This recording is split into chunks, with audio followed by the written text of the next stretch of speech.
Hello everyone, आप सभी का लीगल ऑनेस्ट चैनल में स्वागत है। दोस्तों, इस वीडियो में हम बात करेंगे कॉन्ट्रैक्ट सब्जेक्ट का एक और इम्पोर्टेंट क्वेश्चन है difference between bailment and pledge. जमानत और गिरवी के बीच अंतर बताइए। ये भी क्वेश्चन दोस्तों प्रीवियस ईयर में पूछा गया था।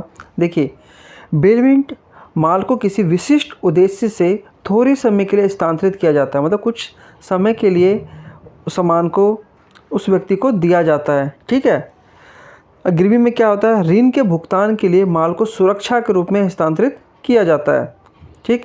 बेलमेंट में क्या है, किसी विशिष्ट उद्देश्य के लिए, वो भी थोड़े समय के लिए दिया जाता है।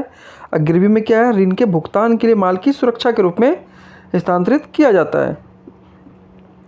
बेलमेंट को भारतीय अनुबंध अधिनियम 1872 की धारा 148 के तहत परिभाषित किया गया है और गिरवी को भारतीय अनुबंध अधिनियम 1872 की धारा 172 के तहत परिभाषित किया गया है। बेलमेंट का उद्देश्य है माल की सुरक्षा या मरम्मत करना। माल की सुरक्षा या मरम्मत करना मतलब जैसे कोई सामान आप किसी व्यक्ति को दे रहे, कुछ जैसे आपने अपना शर्ट किसी टेलर को दिया सिलने के लिए, तो वो कुछ समय के लिए वो आपकी वस्तु का क्या करेगा, उसके अंडर में वो रहेगा, वो उसकी मरम्मत मीन्स उसकी जो भी उसके अंदर कमी है वो उसको पूरा करके वो आपको दे देगा। लेकिन गिरवी में क्या है, गिरवी ऋण के विरुद्ध सुरक्षा प्रदान करता है। आपने कोई ऋण लिया तो उसकी सुरक्षा कौन प्रदान करेगा, गिरवी के द्वारा। कोई सामान आप अपना उनके कब्जे में देंगे तभी तो वो ऋण की सुरक्षा होगी, कि अगर आपने वो पैसा नहीं दिया तो सामान भी आपको नहीं मिलेगा, है ना। तो बेलमेंट में बेली माल नहीं बेच सकता।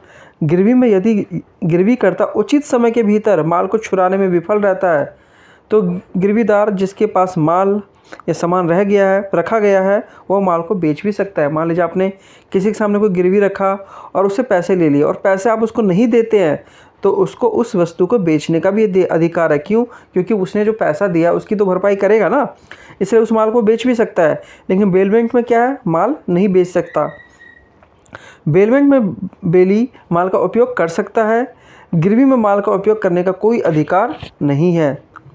जमानतकर्ता किसी भी समय जमानत समाप्त कर सकता है। गिरवीकर्ता ब्याज और अन्य शुल्कों सहित ऋण का पूरा भुगतान करके ही संपत्ति को छोड़ सकता है या वापस ले सकता है, मतलब संपत्ति छुड़ा सकता है या वापस ले सकता है। तो दोस्तों बहुत ही शॉर्ट है, नॉर्मली 4 मार्क्स में पूछा जाता है कि जमानत और गिरवी में डिफरेंस क्या है। अब आप इसको अच्छे से एक्सप्लेन कर देंगे। अगर दोस्तों वीडियो अच्छा लगे तो वीडियो को लाइक कीजिए, चैनल को सब्सक्राइब कीजिए। धन्यवाद।